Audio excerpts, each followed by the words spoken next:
आप चूंकि खुद को मैं देशभक्त दिखाने के लिए मैं बता दूं, मैं चाइना से भी बड़ा हूँ। अच्छा भाई, हाल में मतलब एप्स्टीन फाइल की चर्चा चाहिए, काफी तमाम ग्लोबल लेवल पे तमाम लोगों के नाम हैं, तो कुछ लोगों ने अपने स्वीकार भी उनको हटाया भी गया, और भारत में भी कई नाम हैं, हमारे माननीय प्रधानमंत्री जी का भी नाम आ रहा है। तो मैं वही हमेशा बार बार कहता हूँ कि पहले जो आम जन की आवाज़ उठाने वाला मीडिया पहला होता था, आज की तारीख में आखिरी हो गया। ये सारों मिल के लालू यादव के परिवार वाले अटैक करेंगे।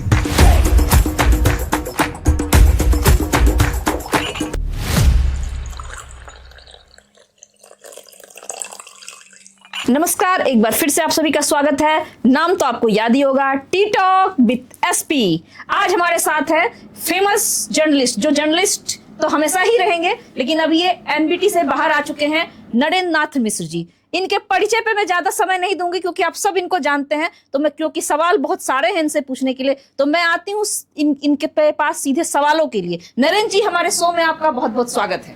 नमस्ते, और आपके तमाम दर्शकों श्रोताओं को। नरेंद्र जी, देखिए, आपका इंट्रोडक्शन हर कोई जानता है, तो मैं नहीं कहूंगी कि आप ज्यादा अपने बारे में बताएं लोगों को, बस थोड़ा सा अपना नाम और थोड़ा सा ब्रीफ करके, क्योंकि हमारे पास सवाल बहुत सारे हैं और आपके पास समय की सीमा कम होती है, तो मैं चाहती हूँ कि इस बार सारे सवालों का जवाब मैं जरूर ले सकूं। जी, 20 सालों से अधिक समय से जर्नलिज्म का सफ़र रहा। पटना, रांची, कानपुर, लखनऊ, मेरठ, नोएडा होते हुए दिल्ली में पत्रकारिता की, सब जगह घुमा फिरा। बिहार के मुखिया चुनाव से लेके अमेरिका के राष्ट्रपति चुनाव तक को कवर किया। अब थोड़ा सा ब्रेक लेके कुछ इंडिपेंडेंट कुछ अपना करने की कोशिश कर रहा हूँ। यही एक संक्षिप्त परिचय। जी नरेंद्र जी, आपका बहुत बहुत इस इंडिपेंडेंट काम में स्वागत है, और हम सबका आपके साथ हैं। तो चलिए, आज अभी जो देश में चल रहा है, अंतर्राष्ट्रीय स्तर पे, राज्य स्तर पे, देश के चारों तरफ, उन सवालों में सबसे पहले सवाल थोड़े तीखे होंगे, लेकिन मुझे पता है कि आप जरूर इन सवालों का जवाब निष्पक्ष होकर देंगे। तो मेरे सबसे पहला सवाल है, अभी जो वर्तमान परिस्थिति में हम देख रहे हैं, इंडिया का जो न्यूट्रल स्टेंस है, ये क्या कहते हैं, इस भारत की कुछ कूटनीतिक चाल है या फिर एक सेफ गेम है, ग्लोबल लेवल पे अपने आप को सेफली बचाने का तरीका है? नहीं, हम लोग न्यूट्रल कहाँ हैं? हम लोग इस पूरे में न्यूट्रल तो दिखे नहीं। हम लोग तो पूरी तरह से इजराइल के साथ दिखे पहले दिन, और यही हमारी विफलता हुई। न्यूट्रल दिखना हमारी मजबूती थी हमारे साथ। बिल्कुल बिल्कुल। तो हम युद्ध शुरू होने से 2 दिन पहले हम लोग इजराइल के साथ आए। एक संयोग हो सकता है वहाँ, जो गलती कहाँ हुई यहाँ पे। जी जी। तो अब जैसे कहा कि प्रधानमंत्री का इजराइल जाना ठीक युद्ध से एक दिन पहले, वो गलत था। तो ठीक है, वहाँ पे आप बेनिफिट ऑफ डाउट दीजिए कि पता नहीं होता है वो इजराइल की साइड, ठीक, वो आपके हाथ में नहीं होता, चलिए फेयर इनफ। अब जब यहाँ आने के बाद, जब अमेरिका और इजराइल ने मिलके ईरान के सुप्रीम लीडर का जिस तरह से उनको अटैक में मारा, तो आप ठीक है, उसकी निंदा तो करनी चाहिए थी। जी। पूरे विश्व ने, सबने, इवन यूरोपीय देशों ने, जो आप इनके जो अमेरिका के सहयोगी रहे हैं, नाटो कंट्रीज ने उसकी जो निंदा की। और ईरान जिसके साथ आपके इतने पुराने रिश्ते रहे हैं, सिविलाइजेशन आपके कनेक्शन वहाँ रहा है, तो आप सबने, इवन इनके जो करीबी लोगों ने भी कहा कि आपको ठीक है, आप अमेरिका का विरोध नहीं करते आप, लेकिन आप उनके निधन की निंदा तो कर ही सकते थे। एक किसी कंट्री के वो लीडर थे, आपको लाख उनसे आपकी राय मिले ना मिले, लेकिन वहाँ भी उन्होंने नहीं किया। जब यहाँ काफ़ी दबाव बना, तब 10 दिन बाद यहाँ की विदेश सचिव रात के अंधेरे में चुपचाप से जाके दे देते। तो कहीं ना कहीं आप इस पूरे प्रकरण में ईरान के साथ दिखे और ईरान के साथ नहीं दिखे, इजराइल के साथ दिखे, ईरान के साथ नहीं दिखे। ये कहीं ना कहीं डिप्लोमेटिक, थोड़ी सी बाद में आपने देखा होगा कि कई सारी कोशिश हुई और सबसे बात हुई। जयशंकर ने 2 बार ईरान के विदेश मंत्री से बात की, थोड़ा सा डैमेज कंट्रोल करने की कोशिश की गई, लेकिन तब तक बहुत देर हो चुकी थी। आप देखिए कि इवन पाकिस्तान ने जब ईरान के सुप्रीम लीडर का जब की मौत हुई, तो उसने स्ट्रॉन्ग वर्ड में कंडेम किया, और पूरे वर्ड ने किया। तो उनके साथ मुझे लग रहा है कि वो कंडेम ना करना, वो सबसे बड़ी कूटनीतिक भूल में से एक थी, जो इनको कंडेम करना चाहिए था। किसी कंट्री में, किसी भी इंडिपेंडेंट कंट्री में अगर घुस के अगर उसके लीडर को मार दिया जाता है, तो उसे डिफेंड नहीं किया जाएगा किसी भी तरीके से। वो कैसे शासक थे, नहीं थे, वो सारी डिस्कशन बाद में होगा। तो कहीं ना कहीं ये भारत की कूटनीतिक विफलता कहीं जा सकती है। विफलता के साथ 2 चीजें कह रहे हैं, एक विफलता कह सकते हैं या मिसकैलकुलेशन कह सकते हैं, कि ये लग रहा होगा कि ईरान ने जो रिजिलियंस दिखाया, जो इस तरह से ईरान स्टैंड किया, ये भी रहा हो कि ये युद्ध चूंकि अमेरिका इजराइल कर रहा है बड़ा आसानी से 2 दिन में जीत जाएगा, हम स्टैंड ले रहे हैं, तो जो भी हमारा है हम करीब दीजिएंगे। ईरान चूंकि उधर यूएई कतर ये भी अमेरिका के साइड ही थे, तो लग रहा होगा ये भी कैलकुलेशन रहा होगा कि हम विनिंग साइड के साथ दिखते हैं जिसका हमें आगे लाभ होगा। ऐसा हुआ नहीं, ईरान ने जो काउंटर दिखाया तो कहीं ना कहीं ये चीज तो जो है ये विदेश नीति कूटनीति की विफलता में, कूटनीति और विदेश नीति तो वही होती है ना कि आपकी किसी साइड पहले नहीं दिख जाए हम। बिल्कुल आप और ये भारत की सबसे बड़ी पूंजी यही रही है कि पिछले 70 सालों में कोई भी सत्ता रही है, सरकार रही है, तो हम एक न्यूट्रल दिखने का मतलब ये नहीं होता है कि न्यूट्रल दिखने का मतलब ये नहीं होता है कि आप किसी का साइड नहीं लेंगे। होता है कि समय के साथ अभी हम आपको भी सही बोलेंगे, कल इसको भी सही बोलेंगे, जो सही होगा हम सही बात बोलेंगे जी। और एक सबसे डिस्टेंस रखेंगे, जबरदस्ती का उसमें मतलब हम घुसने की कोशिश नहीं करेंगे।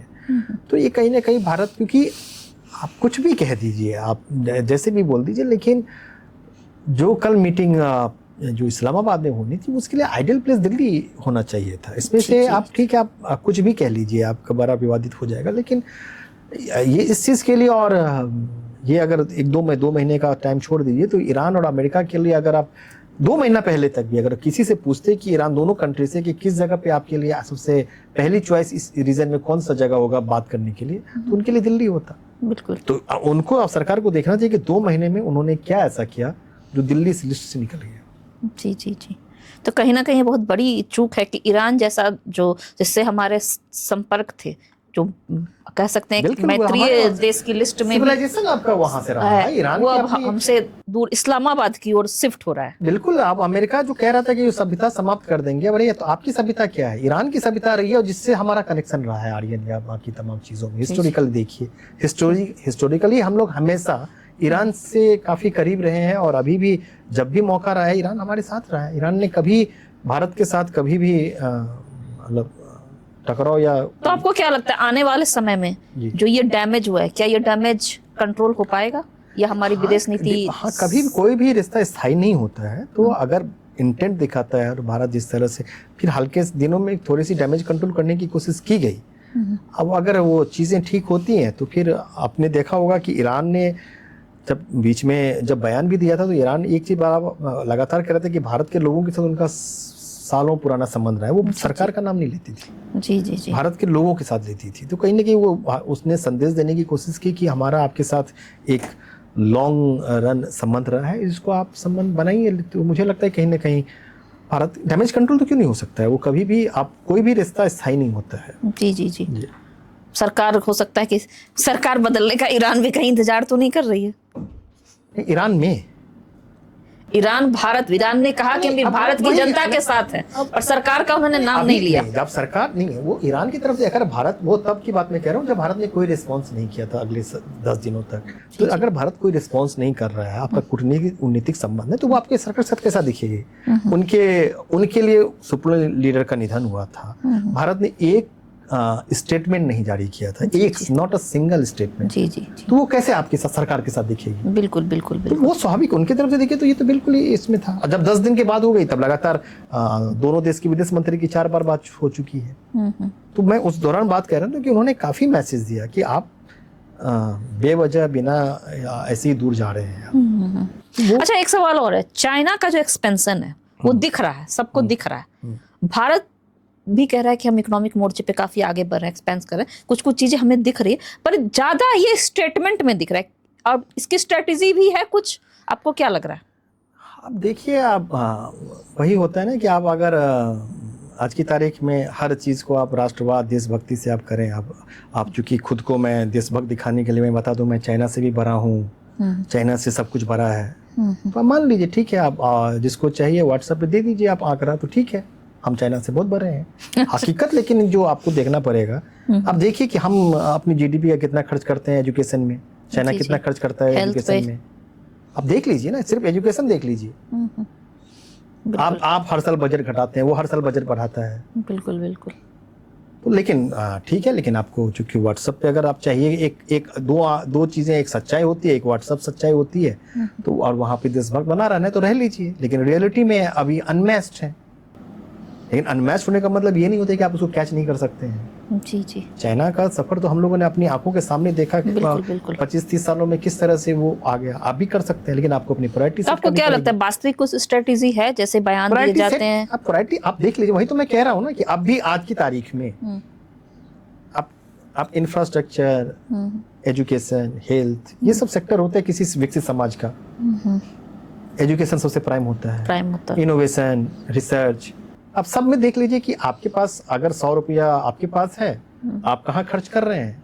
चाइना के पास 100 रुपया, वो कहाँ खर्च कर रहा है, आपको जी, मिल जी। जाएगा। ये सच्चाई है, कोई ऐसा कुछ नहीं है। आप अपना डाटा निकालिए, उनका डाटा निकालिए, सारा वेरीफाइड है, सब कुछ है। अब देख उसी से पता चल जाएगा कि आप कहाँ हैं, चाइना कहाँ है, चाइना क्यों भर रहा है, आप क्यों नहीं भर पा रहे हैं। सारी सच्चाई है उसमें। इसमें मेरे कहने या आपके कहने से उसमें सच्चाई नहीं बदल जाएगी ना। अदरवाइज तो आप बोल दीजिए कि हम भी कुछ भी है। अच्छा, अब लोकसभा में भी पत्रकारों की सुरक्षा, पत्रकारों को आवाज देना चाहिए, स्वास्थ्य सेवा देनी चाहिए, हेल्थ इंश्योरेंस देनी चाहिए, तमाम बातें हुई लोकसभा में। खैर, बोलने का अनकट मौका दिया गया और कोई बोल पाए, यही बहुत बड़ी बात है। लेकिन अब उससे परे हम कहते हैं बातें तो बोली गई, लेकिन क्या आपको लगता है कि आज की जो पत्रकारिता है, आज के पत्रकार हैं, वो फ्री हैं, संविधान के चौथे के स्तंभ के रूप में काम करें, या फिर वो कंप्रोमाइज कर चुके हैं, जो मेन स्ट्रीम पत्रकारिता है? हाँ, तो अब वही दिक्कत है कि मेन स्ट्रीम आज की तारीख में पहले सिर्फ मेन स्ट्रीम मीडिया थी, अब अल्टरनेटिव मीडिया भी हो गई, अब सोशल मीडिया भी हो गई। और उसको आप अपने हिसाब से उसको अलग अलग भाषा में बांट लीजिए, अलग अलग खांचे में बांट लीजिए। लेकिन इंडिविजुअल जो है, जिसके पास हाथ में मोबाइल है, उसके पास सूचना जिसके माध्यम से पहुंच जा रही है, वो मीडिया का प्राइमरली एंड आखिरी सोर्स है। तो इसीलिए आज की तारीख में ये कहना कि पत्रकारिता के कॉपीराइट कुछ लोगों या कुछ संस्थाओं या कुछ विधाओं के पास है, ये मिथ टूट चुका है। ये पत्रकारिता अब इंडिविजुअल भी है, पत्रकारिता कम्युनिटी लेवल पे भी है, हर लेवल पे पत्रकार है। और ऐसा क्यों हुआ, और पत्रकारिता का हिस्सा कट के इन लोगों ने क्यों लिया, ये पत्रकारों को और संस्थाओं को सोचने की जरूरत है। आज की तारीख में अभी 1 महीना पहले फरीदाबाद में एक लड़का, 20 साल का लड़का आता है इंटर्नशिप करने के लिए, और बेंगलोर से आया, उसने शुरू किया ट्विटर पे, उसने फरीदाबाद की गंदगी दिखानी शुरू कर दी, किसी मीडिया के पास नहीं गई, और उसकी मिलियंस में उसकी हुई, और ऐसा उसका असर हुआ। और वो फरीदाबाद, बस उसका एक ही था दिखाना कि फरीदाबाद को आप स्मार्ट सिटी में नंबर 1 बताते हैं, और कितना स्मार्ट और कितना स्वच्छ सिटी है वो मैं आपको दिखा देता हूँ। कुछ नहीं किया उसने। जो सबसे पत्रकारिता का जो सबसे बेसिक थ्योरी था, उसने वो करना शुरू किया। शुरू में उसे डराया गया, धमकाया गया, उसे पुलिस थाने तक बुलाया गया, उसको दबाने की कोशिश की, फिर भी वो लड़का करता रहा 20 साल का। 10 दिन बाद वहाँ पे कई सारे अफसर नप गए, कई सारे एक्शन हो गया। ये काम प्राइमरली किसका था? मीडिया का था। मीडिया का था, बिल्कुल बिल्कुल। नोएडा में युवराज की मौत हो जाती है तो सोशल मीडिया पे लोगों ने नोएडा अथॉरिटी पे सवाल उठाया, जी जी, और कोई मीडिया के पास नहीं गया। तो मैं वही हमेशा बार बार कहता हूँ कि पहले जो आम जन की आवाज़ उठाने वाला मीडिया पहला होता था, आज की तारीख में आखिरी हो गया। जी, तो ये आप पहले से आखिरी गए और फिर भी लोग अपनी आवाज़ उठा दे रहे हैं और खुद मीडिया बन जा रहे हैं, तो ऐसा क्यों हुआ? इस पे मंथन तो होना चाहिए। तो ये मीडिया को इंट्रोस्पेक्ट करने की जरूरत है, नहीं तो मीडिया तो रहेगा, माध्यम बदल जाएगा। बिल्कुल बिल्कुल। ये मीडिया को इंट्रोस्पेक्ट करना है। जो मीडिया चला रहे हैं बड़े बड़े ओनर्स, उनको देखना है कि उनको इस मीडियम में रहना है, या पत्रकारों पे दबाव बना के काम करवाना है, क्योंकि रहेंगे लोग, आवाज तो निकाल लेंगे, आवाज भी आ जा रहा है, किसी भी माध्यम से हो, वो तो रुकेगी नहीं, वो आएगी। यही लोग, यही पत्रकार मेन स्ट्रीम से निकल जाएंगे, तो कितने दबाव झेलेंगे? हाँ, तो फिर वही है कि वो आप डिफाइन करते रहिए मेन स्ट्रीम क्या है, अल्टरनेटिव क्या है। लोगों के लिए उससे कोई फर्क नहीं पड़ता। बिल्कुल बिल्कुल। लोगों को सूचनाएं, मुद्दा वो सही जगह पे आती रहेंगी, हो जाएंगे। अच्छा, एक और सवाल है, जो सेंट्रल एजेंसीज है, चाहे ईडी हो, ये हो, ये कुछ भी हो, इनका जो आजकल प्रयोग हो रहा है, वो करप्शन को खत्म करने के लिए हो रहा है, या अपोजिशन को दबाने के लिए, धमकाने के लिए कि आपकी तरफ से ये है तो ठीक है, हम इसकी इतनी जांच करा देंगे कि वो बंदा तो जाएगा ही नौकरी से, उसके साथ साथ और लोग भी नप जाएंगे? ये एजेंसीज इतनी वही है कि अगर करप्ट भी काम चल जाएगा, इतनी बाइस हो जाएंगी ना तो फिर उन पर अब हो जाएगा। अब आज की तारीख में जब विपक्ष के नेताओं से मिलते हैं, वही होता है कि एक जो फेमस डर है, कितना नहीं डराओ कि डर खत्म हो जाए, तब वो लोग एंजॉय करते हैं। अगर आज की तारीख में किसी विपक्ष के नेता वो जेल हो जाएगा, तो वो अब उनको चिंता नहीं होती कि आएगा 6 महीना रखेगा फिर बेल मिलेगी, ये कभी भी कर सकते हैं। तो न सिर्फ डर खत्म हो गया, क्रेडिबिलिटी खत्म हो गई, उनकी प्रासंगिकता खत्म हो गई।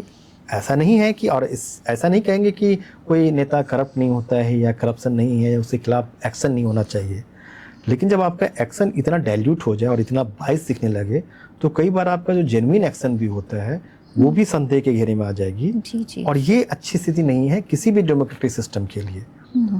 इसके लिए भी एजेंसीज के जो अधिकारी हैं वो जिम्मेदार हैं, और मुझे लग रहा है कि उनको इसका हार्श वर्ड है, लेकिन ये है कि खामियाजा तो भुगतना पड़ेगा।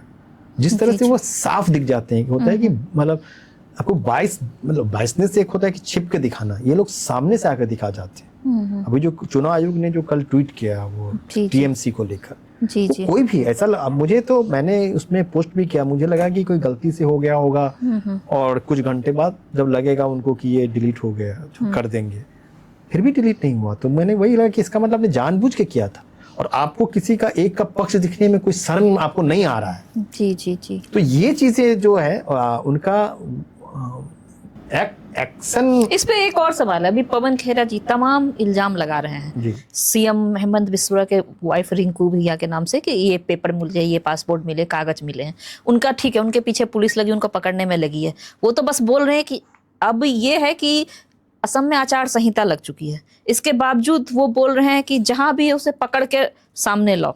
एक तो आचार संहिता के बाद मुझे नहीं लगता ये स्टेटमेंट सही होना चाहिए, इसको आपकी जानकारी। दूसरी बात की, अगर ये गलत बयान दे रहे हैं तो इसका खंडन क्यों नहीं किया जा रहा है, चाहे वो हेमंत शर्मा की तरफ से हो या फिर बीजेपी के तमाम लोगों की तरफ से, कि ये चीजें गलत है, क्योंकि वो विपक्ष अपोजिशन है, अपोजिशन की बात का खंडन करना तो जायज बनता है। देखिए, पहली बात, व्यक्तिगत मेरी राय है कि कभी भी मैं उसको कभी भी जब राजनीति में जब आप किसी की व्यक्तिगत चीज़ों पे आते हैं तो मैं उसको डिफेंड नहीं करता हूँ।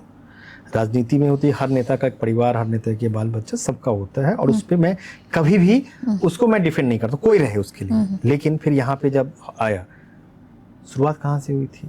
पिछले 2 साल से गौरव गोगोई की पत्नी जो राजनीति में नहीं है, उन पे लगातार सवाल उठाए जा रहे हैं। लेकिन उनकी पत्नी तो राजनीति में प्रचार प्रसार करती है, वो ठीक है, लेकिन गौरव गोगोई की पत्नी पर भी कोई चार्ज साबित नहीं हुआ था। और आप कह रहे हैं कि वो इतनी एजेंट हैं पाकिस्तानी। भैया, आपकी आसाम से लेके दिल्ली तक सरकार है, आप 2 साल तक तो कुछ प्रूव नहीं कर पाए। तो शुरुआत तो आपने की, तो फिर यही, तो इसीलिए जिस तरह से लगातार देखा गया कि राहुल गांधी के नागरिकता पे हर 15वें दिन पे सवाल उठ जाता है। जी। तो ये अगर ये इस तरह का सवाल, तो ऐसा तो नहीं कि ये पहली बार उठा या किसी को जेल तो नहीं हुआ। तो अगर आप, जो मेरा होता है ना कि इवन सार्वजनिक जीवन में भी जो चीज आप ले नहीं सकते वो दूसरे को मत दीजिए। बिल्कुल। जो मजाक आप झेल नहीं सकते वो दूसरे के साथ भी मत कीजिए। बिल्कुल। तो अगर आपको लग रहा है कि ऐसा नहीं होना चाहिए किसी को, तो आप भी उस चीज को मेंटेन कीजिए। बाकी पर्सनली स्तर पे मुझे लगता है कि किसी को भी राजनीति में व्यक्तिगत चीजों को टारगेट नहीं करना चाहिए। अच्छा, चलिए, आप भी बिहार से, मैं भी बिहार से हूँ, थोड़ा बिहार पॉलिटिक्स पे हम चर्चा करते हैं। बिहार की पॉलिटिक्स जो है आज के समय में, यहाँ कुछ आइडियोलॉजी बची है या बस कुर्सी के लिए ही सब कुछ, इधर चाहे उधर जाए, चाहे कुछ भी करे, कुर्सी मिलनी चाहिए, चाहे कोई भी कुर्सी हो? कुर्सी भी मिलनी चाहिए, वो भी आइडियोलॉजी भी छोड़ दीजिए। लेकिन कितना ये लग रहा है कि अभी नीतीश कुमार बदलेंगे तो उसी गठबंधन की सरकार है, और ऐसा लगा कि जश्न से मन रहा है।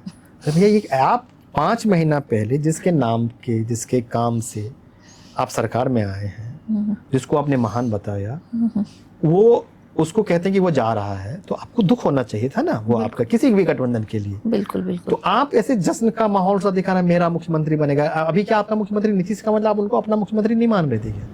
जी। आप उनके नाम पे चुनाव लड़े हैं।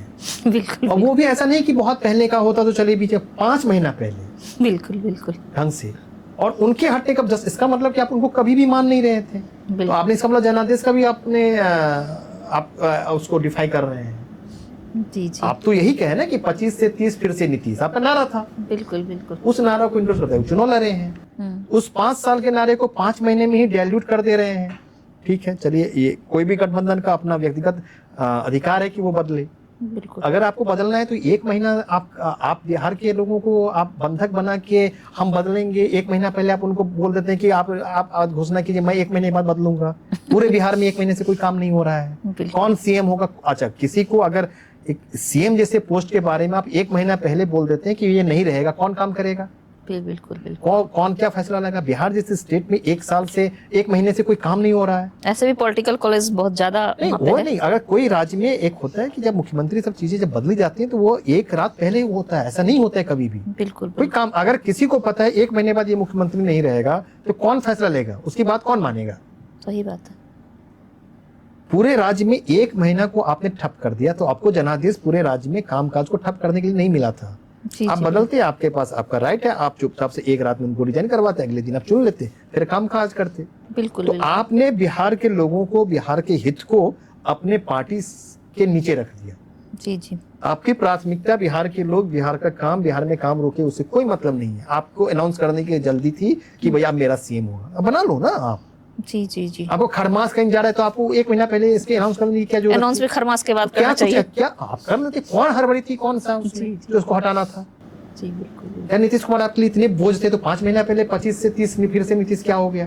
बिल्कुल बिल्कुल। तो ये मैं ब्लंटली कह रहा हूं कि इवन जो भी कोर वोटर छोड़ दीजिए, कार्यकर्ता छोड़ दीजिए, इवन बीजेपी के और जेडीयू के वोटर भी जो हैं उस चीज को बहुत ही अच्छी स्पिरिट में नहीं ले रहे हैं। और जितना सेलिब्रेट किया जा रहा है, ऐसे लग रहा है कि जैसे आरजेडी के लिए, बीजेपी के लिए बोझ बन गए थे नीतीश कुमार। जी आप अगर कोई 22 साल 23 साल के बाद कोई आदमी बिहार छोड़ के आ रहा है तो आपको थोड़ा सा, आपको एक विदाई के रूप में देना चाहिए। कल्ट हो रहा है, आप नहीं कर सकते है ना। बिल्कुल बिल्कुल बिल्कुल। अगर 5 साल 7 साल अगर मोदी जी जाएंगे तो क्या जस्ट मना के कोई दूसरा बीजेपी का सीएम नहीं बनेगा ना। आप उसको ये करेंगे। हो सकता है अब ये प्रथा प्रचलित भी हो जाए ना, क्योंकि नहीं तो लोग ये नहीं- सीखते हैं जो पुराना चलता है, हाँ, लोग उसी से लेकिन ये- अपनाते हैं ना। तो ये और नीतीश, आप इवन उसके विरोधी मानते थे कि नीतीश के नाम पे वोट पड़ा था, नीतीश की बिल्कुल, क्रेडिबिलिटी अभी भी बची हुई थी। उसको आप इस तरह से एक बोझ के रूप में विदा कर रहे हैं और उसको उनके जाने का आप जश्न मना रहे हैं। तो मुझे नहीं लगता है कि ये अभी ठीक है, आप एक सीएम बना लेंगे, आपके लिए बड़ा लैंडमार्क मोमेंट है कि बिहार में पहली बार आपका सीएम होगा। लेकिन पॉलिटिकली आप इसको, ये बहुत ही लॉन्ग रन में कुछ चीज़ें लोग इसको याद रखते हैं। तो ये इनके लिए थोड़ा सा स्टेबिलिटी बिहार की राजनीति में आपको क्या लग रहा है, आने वाली है या नहीं आ पाएगी? नहीं। अब नीतीश के नाम पे जो वोटर था 20%, अब वो किधर जाएगा? वो उससे बिहार की राजनीति बहुत कुछ बदलेगी। जी अब ये तय नहीं है कि वो बीजेपी के पास भी जा सकता है, वो आरजेडी के पास भी जा सकता है। नीतीश का जो अपना 20% वोटर, या जो कोई नीतीश नई को- सत्ता भी या डेवलप हो कोई भी, सकती हाँ, वो 20% किधर जाएगा उस पे आगे की राजनीति तय होगी बिहार में। अच्छा, एक सवाल है कि डीएम के फ्रीक्वेंटली ट्रांसफर हो जाते हैं, इन टर्म पूरा होता नहीं है, कुछ आरोप प्रत्यारोप हमेशा से लगते रहे हैं। 2 पॉलिटिकल कॉलेज में अगर कोई फंस जाता है तो इस पे आप क्या राय देंगे? इस तरह का जो जनादेश है, ये कैसा संदेश जा रहा है? ब्यूरोक्रेसी का ट्रांसफर नहीं होना, खैर वो ये कोई भी जो सरकार चलाने वाले का अपना स्पेशल राइट होता नहीं, मतलब ये परफॉर्मेंस इशू पे हो रहा है या पॉलिटिकल प्रेशर आ रहा है? तो इसमें ठीक है, परफॉर्मेंस नहीं, इसमें दोनों की राय है। आज की तारीख में गलती ब्यूरोक्रेसी की ओर से भी है ना। उन्होंने भी एक जो लाइन ब्लर कर जो थी एक ब्यूरोक्रेसी और पॉलिटिशियन के बीच में, तो ब्यूरोक्रेट्स भी तो पॉलिटिशियन हो गए। वो सरकार में आज की तारीख में सारी वो कई सारे राज्यों में सब जगह पे ब्यूरोक्रेट्स मिलके पॉलिटिकल डिसीजंस लेते हैं, वो तय करते हैं। कई सारे वहाँ से पॉलिटिशियन रिटायर कर रहे हैं और पॉलिटिक्स में आ रहे हैं तमाम इसमें। तो गलती पहले अगर आपने शुरुआत दोनों तरफ से हुई है। जी जी। ब्यूरोक्रेसी ने फ्लेक्सिबल दिखाया कि मुझे सत्ता में क्रीम चाहिए, मुझे पावर चाहिए, हिस्सा चाहिए। तो जब उसका हिस्सा बन गए तो आपको उस हिसाब से आपको ट्रीट भी किया जाएगा। बिल्कुल। तो इसके लिए सिर्फ सरकार को गाली देना या पॉलिटिशियन को टारगेट करना, इसके लिए ब्यूरोक्रेसी भी कम जिम्मेदार नहीं है। अब उड़ीसा में देखिए, पांडियन जब थे तो सारे कोई भी अधिकारी या कोई भी नेता पांडियन के बिना मिल नहीं सकते नवीन पटनायक से। बिहार में कई सारे आईएएस इतने पावरफुल हैं कि मंत्री रोते रहते हैं उनके सामने। तो जब आप पावर एंजॉय कर रहे हैं जी जी। उस अधिकारी में, तो फिर उसके लेकिन शिकार तो कोई ईमानदार या वो ठीक है। सीधे साधे आईएएस भी हो जाते हैं ना। वो फिर तो अगर आप बोलेंगे नहीं, आप अगर आप उसका हिस्सा बने रहेंगे तो कोलैटरल डैमेज होता है ना, वार जब होता है तो कोलैटरल डैमेज होता है। अच्छा, इस पॉलिटिकल कॉलेज में अभी जैसे हाल में डीएम मिथिलेश मिश्रा है, तो बिहार के नहीं, यूपी के हैं, लेकिन अभी बिहार में ही काफी समय से सेवा दे रहे हैं। कटिहार के डीएम भी रहे, अभी वर्तमान में लखीसराय के डीएम थे। इनके ऊपर आरोप है धन आवंटन, खैर आरोप से परे ये बात है कि ललन सिंह और क्या कहते हैं, अब इन लोगों के बीच में जो भी हो, उन्होंने कुछ प्रोटोकॉल का पालन नहीं किया मंच पे। तो आप इसके बारे में क्या कहते हैं कि ये जांच पड़ताल पूरी हुई नहीं, उससे पहले आनंद फानंद में मतलब इनका तबादला एक समान प्रशासनिक विभाग में कर दिया गया, अब वहाँ पे ईओई की जांच मतलब हो रही है, इसको आप किस तरीके रूप में देख रहे हैं? अब कल आपने देखा होगा एक अधिकारी, आईएएस अधिकारी हैं जिनकी ज्ञानेश कुमार से झगड़ा हो गया, इन्होंने बोल दिया तो यहाँ यूपी में आए, तो यूपी में उनके खिलाफ इंक्वायरी बैठ गई। तो ये तो अधिकारी के साथ वही, जब आप सत्ता के साथ सट गए और आपने सत्ता को आपने खुद से दिखा दिया कि मुझे आप कैसे यूज कर सकते हैं, मुझे कैसे टारगेट कर सकते हैं। ये भी दिमाग किसी न किसी आईएएस और किसी आईपीएस से ही आया होगा ना, कैसे टारगेट किया जाए, कैसे जांच बैठाया जाए, कैसे क्या किया जाए। तो वही जब आपके में पहले कहा जाता था कि अगर बिहार का किसी आईएएस पे आप आंख उठाओगे तो तमिलनाडु का आईएएस भी खड़ा हो जाएगा, उनमें ऐसी एकता होती थी। बिल्कुल बिल्कुल। तो वो एक, और वो भी दूर से डिसीजन लेते थे, भाई सरकार कोई भी हो, वो अपने हिसाब से बड़ा निरपेक्ष दिख जाते थे। वो कभी भी सत्ता के साथ दिखने में बहुत ही उनकी इच्छा भी नहीं होती थी, दिखते भी नहीं थे। बिल्कुल बिल्कुल। आपको लग जाता है कि ठीक है, सरकार अलग है और ब्यूरोक्रेसी अलग है। अब जब आराम से फ्लॉन्ट करते हैं, मैं कई सारे आईएएस को जानता हूँ, फ्लॉन्ट करते हो सत्ता से करीब जाने का, तो फिर वही बात है कि अगर मिथिलेश जी हो या कोई भी अधिकारी हो, अब ऐसी चीजें होंगी। बिहार में आप पता कीजिए कि पिछले 10 साल से जो, अगर आप ऊपर के 10 सबसे पावरफुल आदमी निकालेंगे तो 2-3 नेताओं के अलावा आपको सारे आईएएस मिलेंगे उसमें। तो है वहाँ पे, किसी से पूछ लीजिए बिहार में सबसे पावरफुल कौन है। नीतीश कुमार से अगर मिलने के लिए एक एमएलए तक नहीं मिल पाते हैं कई बार उनसे। जी। और कोई आईएएस चाहे तो वहाँ से मिल लेता है। तो बिहार में मुझे लग रहा है कि ब्यूरोक्रेसी ने अपना बहुत नुकसान किया है, और वो सत्ता में करीब जाके, और जब नीतीश कुमार और कोई भी ब्यूरोक्रेसी 22 साल से नीतीश कुमार पे निर्भर थी, अब वो हटेंगे तो अब देखिएगा बिहार में किस तरह से ब्यूरोक्रेसी में मतलब किस तरह से दंगल होगा एकदम। अब बहुत विवाद बढ़ेगा अभी, क्योंकि अब नया समीकरण बनेगा। मुझे तो जानकारी है कि कई सारे लोग दिल्ली आना चाह रहे हैं बिहार से। जी। वो कतार में है, उनको लग रहा है कि अब मुझे दिक्कत होगी।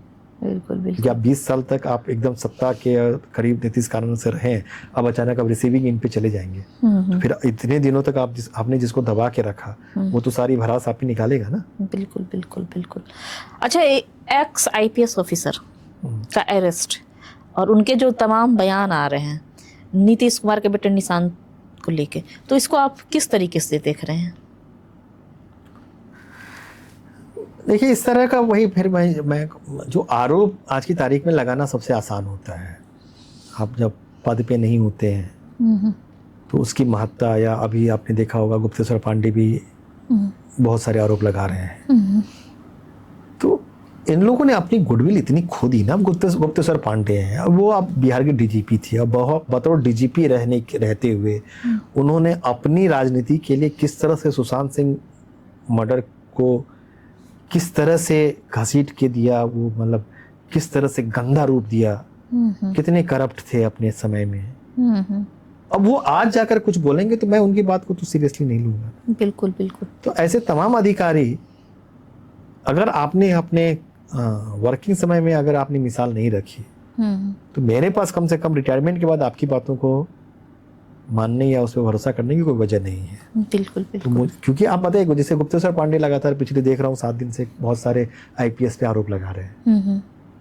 नहीं, एक तरफ देखिए, अगर आप देखें कि नीतीश के बेटे हैं, इस चीज को हटा दिया जाए, वो एक आम लड़के के रूप में देखते हैं, तो आरोप लगते किसी आम लड़के पे, तो जांच पड़ताल होती, और यहाँ गलियारे में आवाज गूंज रही कि उनको मिनिस्ट्री दी जाएगी। तो इन चीजों का आप किस तरीके, जहाँ ये कहते हैं कि परिवारवाद नहीं करेंगे, ये नहीं करेंगे, वो नहीं करेंगे, आप देखिए ना, परिवारवाद में जो परिवारवाद की हकीकत क्या है कि अब आने वाले समय में अगर सब फर्ज कीजिए सम्राट चौधरी सीएम बन जाते हैं, तो मैं वही कह रहा था कि अब जब अगर चुनाव होगा तो शकुनी चौधरी के बेटे, चिराग पासवान के बेटे, नीतीश कुमार के बेटे, उपेंद्र कुशवाहा के बेटे और जीतन मांझी के बेटे मिलकर पूरे चुनाव लड़ेंगे कि परिवारवाद को हटाने के लिए तेजस्वी को वोट ना दें। मतलब आप आने वाले समय में बिहार में देखिएगा, और ये भी बेशर्मी होगी, ये सारों मिलके लालू यादव के परिवारवाद पे अटैक करेंगे। और उससे भी बड़ी मतलब हंसने वाली बात होगी कि हम में से तमाम कई लोग बोलेंगे बात बहुत सही कह रहा है। ये पांचों आज की तारीख में आप देख लीजिए, जो कहीं ना कहीं एक परिवारवाद के खिलाफ, नीतीश कुमार की पूरी राजनीति परिवारवाद के खिलाफ थी, और उनका बेटा आ रहा है, और आ ही नहीं रहा है पूरे सीधे सत्ता में भागीदारी के साथ। वो भी आ रहा ऐसे समय में आ रहा है जब उससे तमाम, अगर एक चीज मेरा यही तो सवाल है, अगर उसे नीतीश कुमार का बेटा से हटा के एक आम, जैसे हम आप और भी तमाम बिहार के जो नागरिक हैं, उनमें से किसी का वो बेटा होता, उस पर ऐसे आरोप प्रत्यारोप लगे होते, तो अब तक क्या होता? ठीक है, वो जांच हो नहीं हो, वो उसमें नहीं हो, लेकिन आपकी पूरी राजनीति, कम से कम आप जिस बात को बोल रहे हैं उस पर स्टैंड तो कीजिए ना। आज की तारीख में बिहार में जो सत्ता में पार्टी है एनडीए, उस सारे हिस्सेदार की पार्टी का जो रिमोट कंट्रोल है वो सब वंशवाद में है। रामविलास पासवान के बेटे में है, शकुनी चौधरी के बेटे सम्राट चौधरी हैं, जीतन मांझी के बेटे मंत्री हैं, उपेंद्र कुशवाहा के बेटे तो बिना चुनाव लड़े सब कुछ सीधे पहली बार मंत्री बन गए। और अब सब लोग, और ये लोग मिलके अगर आप सवाल उठाएंगे तो किस मुंह से आप लालू यादव के बेटे को, वो तो आपसे ज्यादा संघर्ष करके रहा है। बिल्कुल बिल्कुल। तो आज की तारीख में निशांत कुमार के पास, नीतीश कुमार के बेटे होने के अलावा उनके पास क्या उपलब्धि है? वो एक क्लास के मॉनिटर तक नहीं रहे हैं। बिल्कुल। अब मेरा अपना उसमें ये नहीं है, बिहार की जनता भी नहीं जान रही आज एक क्लास के मॉनिटर तक नहीं रहे हैं। मेरा अभी भी मानना है कि ये वंशवाद नाम की कोई चीज नहीं होती है। मैं इसके जो लोग अपनी सुविधा अनुसार कर देते हैं, कोई भी नहीं होता है। अगर आप चाहे वो राजीव गांधी का बेटा, ये राहुल गांधी हो, या किसी का, या शकुनी चौधरी हो, या का बेटा हो, या नीतीश कुमार का बेटा हो, at the end of the day उसको पता है उसका बेटा है, लेकिन उसको चुनेगी जनता ना। जनता के लिए झूठ बोल के तो नहीं जा रहे हैं जो आपको कल पता चल रहा है। जनता अगर राजीव गांधी के बेटे को, शकुनी चौधरी के बेटे को, या किसी के बेटे को, नीतीश कुमार के बेटे को जानते हुए भी स्वीकार कर ले रही है, तो जनता का विवेक है। अगर डॉक्टर का बेटा पढ़ ले रहा है 18 घंटा और डॉक्टर का परीक्षा में पास हो जा रहा है, तो इसका अपना मेहनत है। बिल्कुल। कहाँ लिखा हुआ है कि डॉक्टर का बेटा पढ़ के डॉक्टर का बेटा नहीं बन सकता? कहीं नहीं है ना। आप कहेंगे कि उसने 18 घंटा मेहनत की या किताब पढ़ा, परीक्षा पास किया, तो आपने 10 किताब पढ़ी और आपके पास आपने 100 नंबर की परीक्षा दी, आ गया। तो ये भी एक तरह का परीक्षा है ना, कि अगर किसी का बेटा है लेकिन वो एक जगह, अगर वहां से दिल्ली में किसी सीट से चुनाव लड़ रहा है, तो 15 लाख लोग मिलके उसका कॉपी जांचते हैं ना, उसमें से वो जीत के आता है ना। उसके लिए भी तो एक अपनी तरह की परीक्षा है ना। तो वो भी तो ऐसे तो नहीं आया सीधे। बिल्कुल बिल्कुल। अगर उसको जनता ने कहा कि भैया 15 नहीं, मुझे पता है, ठीक है, वो किसी का बेटा है, मैं उसको चुन रहा हूँ, वो जीत गया परीक्षा में, जी, और पास हो गई। बिल्कुल बिल्कुल। अगर पास हो गया तब उसके काम को जज कीजिए। अब उसका पिता कौन था, नहीं था, छोड़ दीजिए। तो ये मेरे हिसाब से ये वंशवाद नाम की चीज पे जो बहस होती है, बहुत ही सतही बहस थी, और अब तो खैर बहस खत्म हो गई। दो चीजों पे जो बहस जो हाल में शुरू हुई, फ्रीवीज पर जो बीजेपी ने शुरू की, और वंशवाद, ये दोनों बहुत ही सती थी और दोनों का अंत हो गया। अच्छा, अभी हाल में मतलब एप्स्टीन फाइल की चर्चा ये काफी तमाम ग्लोबल लेवल पे तमाम लोगों के नाम है, तो कुछ लोगों ने अपने स्वीकार भी, उनको हटाया भी गया, पर भारत में भी कई नाम हैं। हमारे माननीय प्रधानमंत्री जी का भी नाम आ रहा है, पर इस पे कोई चर्चा नहीं हो रही, ना जांच हो रही है, ना कोई इस जांच की मांग कर रहा है। अनुराग कश्यप जी का भी नाम है, ऐसे तमाम लोगों का नाम है। तो ऐसा क्यों है कि भारत में जिनका नाम है उनके ऊपर कुछ आरोप प्रत्यारोप लग रहा है जैसे कुछ हुआ ही नहीं? इसको आप कैसे देखते हैं? भारत में अगर डायरेक्ट नाम कहें, अगर कोई है, अगर उनसे ये है, उसमें तो हरदीप पुरी का है, मंत्री है, उनको रिजाइन कर लेना चाहिए था, या जो भी हो। एक प्रधानमंत्री का नाम तो एक रेफरेंस के रूप में आया है, वो एक अलग बात है। तो वो इतना बड़ा गंभीर मामला नहीं है, वो टेक्निकल मामला है। लेकिन इनका तो बहुत ही स्पष्ट थे कि आप 2008 से उनसे संपर्क में थे, और इन्होंने आके खुद से स्वीकार किया है वहां पे।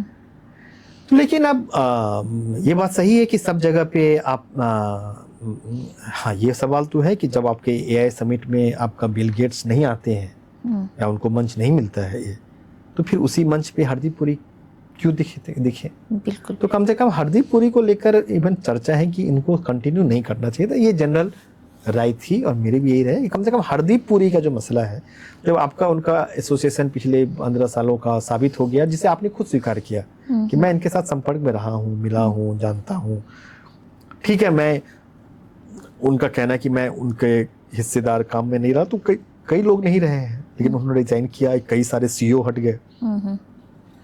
तो अभी सरकार का फैसला होता है, लेकिन उसका नुकसान भी हो रहा है। तो इसको आप किस तरह से, किसी आम आदमी पे छोटा सा आरोप प्रत्यारोप लग जाता है, उसे तुरंत रिजाइन देना पड़ता है। अभी अब देखिए बिहार में मिथिलेश मिश्रा की भी जांच हो रही, ईओई को अभी तक कुछ मिला नहीं है, कल से लगी हुई इनके ऑफिस में खगालने में, फाइलों को खगाल रही है कि क्या मिलेगा भगवान जाने, लेकिन फिलहाल तो कुछ नहीं मिला है। आज राजनाथ सिंह ने कहा था कि हमारी सरकार में इस्तीफे नहीं होते हैं। अच्छा, उन्होंने एक बार बड़ा मजाक में कहा था उन्होंने तो कहा था कि वो इस्तीफे नहीं होते हैं।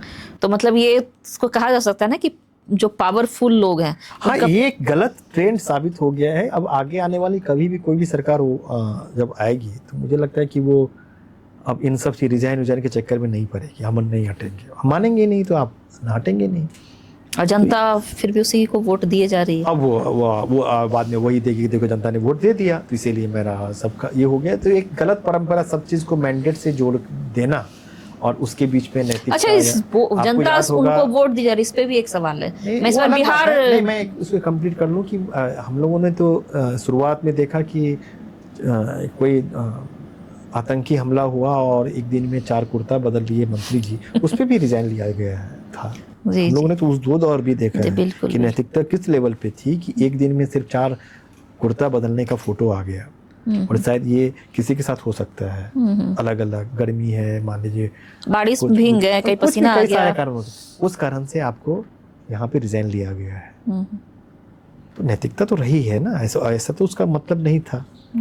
तो ये आज अच्छा लग रहा है, लेकिन ये आने वाले समय में आज चूंकि आपका आदमी रिजाइन नहीं कर रहा है और आप बड़ा सेलिब्रेट कर रहे हैं, लेकिन कल जाकर ये चीज़ें ये हॉन्ट करेंगी, ये वापस आपको आके ये आपको हॉन्ट करने वाली है।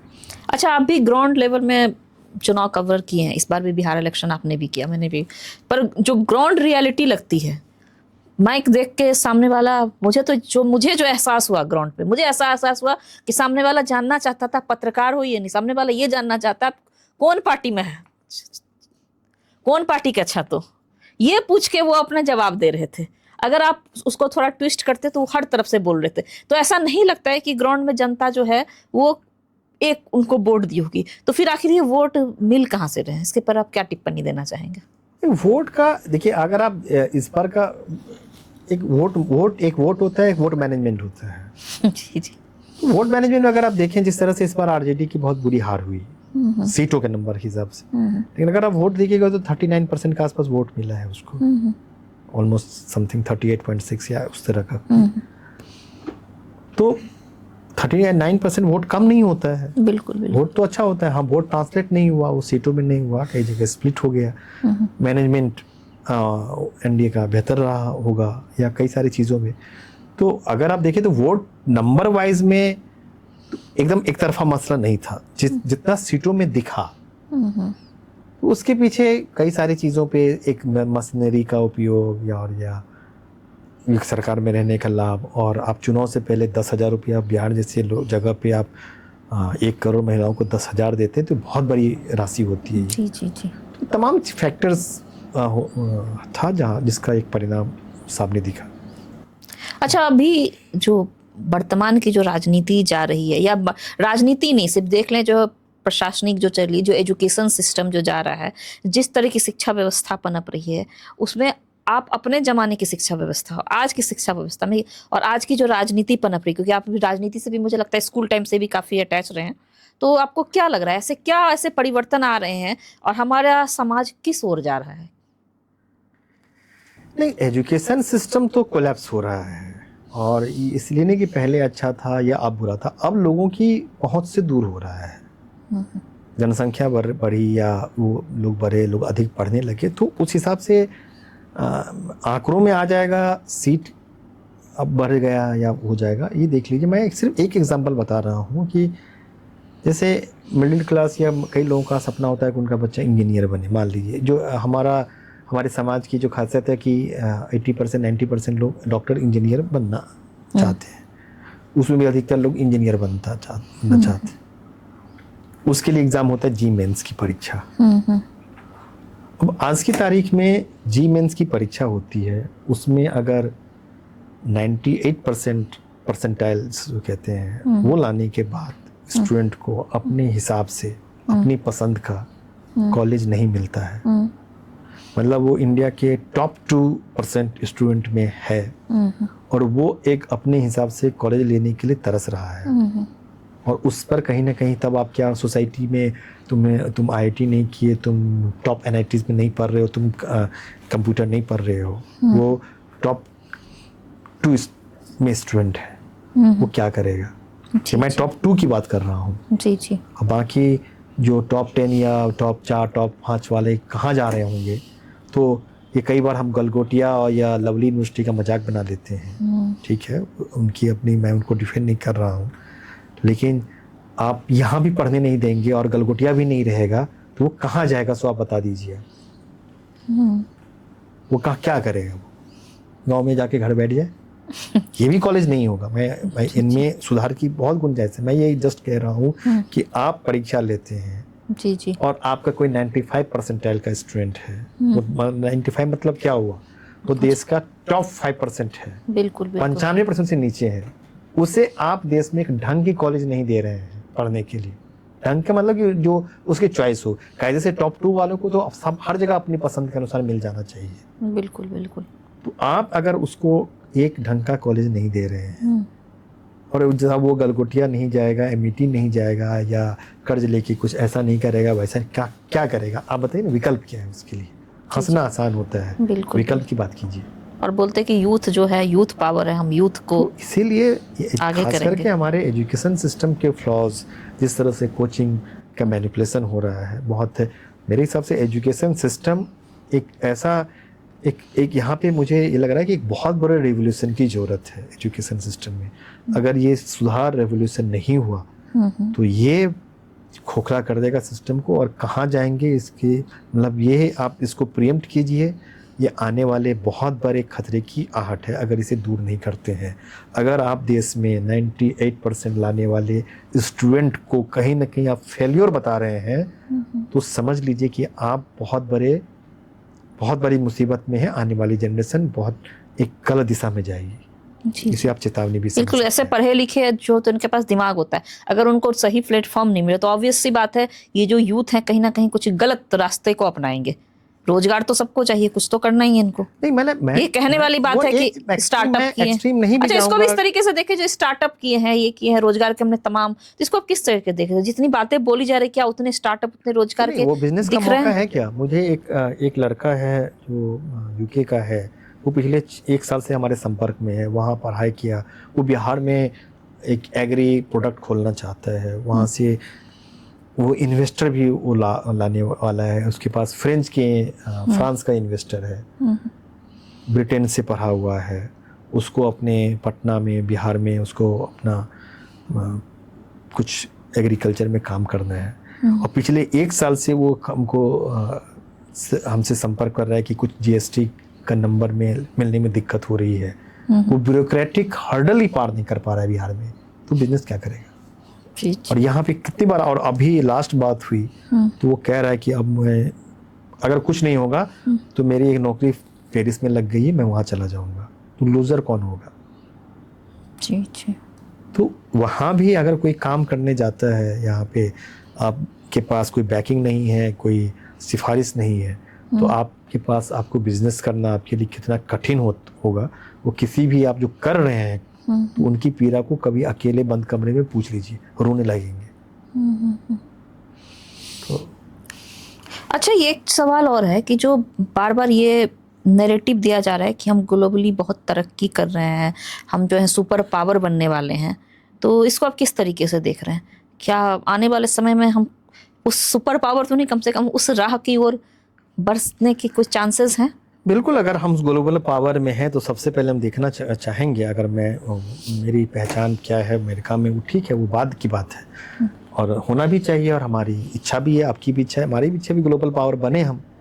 तो हम बिल्कुल चाहेंगे कि हमारी ग्लोबल पावर हो और अगले साल से हमारे जो 80 करोड़ जिनको फ्री राशन मिलना पड़े वो 20 करोड़ पे आ जाए, बीच में 60 करोड़ लोग निकल जाएं, कि जिनको वो खुद से सामर्थ्य हो जाए। अगर वो हो गया तो मैं निश्चित तौर तो पे आपको लगता है ये जमीनी पे स्तर पे आज की तारीख में संभव है? आज की तारीख में कितने आदमी पूरे इंडिया में 80 करोड़ लोग फ्री राशन खा रहे हैं बिल्कुल बिल्कुल। आबादी में। आधी से अधिक आबादी आपकी फ्री राशन पे निर्भर है। मतलब वो सामर्थ्य उनके पास नहीं है कि वो अपने लिए घर में 2 मिनिमम राशन जुटा सके। बिल्कुल बिल्कुल। इस तथ्य के साथ हम सुपर पावर या विश्व पावर नहीं बनेंगे, और अगर बन भी गए, कोई लोग बोल भी देगा, तो मैं इस सच के साथ स्वीकार नहीं करूंगा। मेरे पास कोई साधन नहीं होगा, लेकिन उस 80 करोड़ में अगर 5 साल के बाद 70 करोड़ जनता खुद से अपनी राशन जुटाकर खुद से अपना घर चलाएगी, तो भरे विश्व कोई नहीं बोले, मैं अपने आप को सबसे बड़ा सुपर पावर मान लूंगा। बिल्कुल। मेरे लिए बस बड़ा स्ट्रेट फॉरवर्ड। सर, अंत में जाते जाते आप आज की जो परिप्रेक्ष्य में जो राजनीति जा रही है या प्रशासनिक सेवा जो भी, उसके लिए आप आज के यूथ को क्या संदेश देना चाहेंगे, क्योंकि उनके लिए रास्ता काफी कठिन है आगे का? अब मैं हमेशा बोलता हूँ कि अब आप इसको अब इस सवाल को रिवर्स कर लीजिए। आप यूथ को क्या संदेश देना चाहते हैं ये महत्वपूर्ण नहीं है। अच्छा। आप पूछिए यूथ आपको क्या संदेश दे रहा है। जी जी जी। आप रिवर्स कर लीजिए। अब वो टाइम हो गया, अब वो एकदम वो अपने हिसाब से वो तैयार है और वही बदलाव लाएगा, और उसकी ताकत, उसकी विजडम, और वो नया लड़का नया लड़की करके उसको खारिज करना छोड़ दीजिए। वही चेंज है, वही रेवोल्यूशन है, उनके पास विजडम है, और वो वही आपके होप है। इसीलिए उनको हमारे संदेश नहीं, हमारे सहयोग और हमारे साथ की जरूरत है। बाकी वो सारा काम आपके लिए भी कर देंगे। संदेश वो हमें दे जाएंगे। जी जी, आपका हमारे शो में आने के लिए बहुत बहुत शुक्रिया। आपने तमाम सवालों के बहुत अच्छे से जवाब दिया, और लास्ट में जो आपने बात की कि आज के यूथ को संदेश देने की जरूरत नहीं है, वो हमें ही संदेश देंगे, बस हमारा साथ चाहिए उन्हें।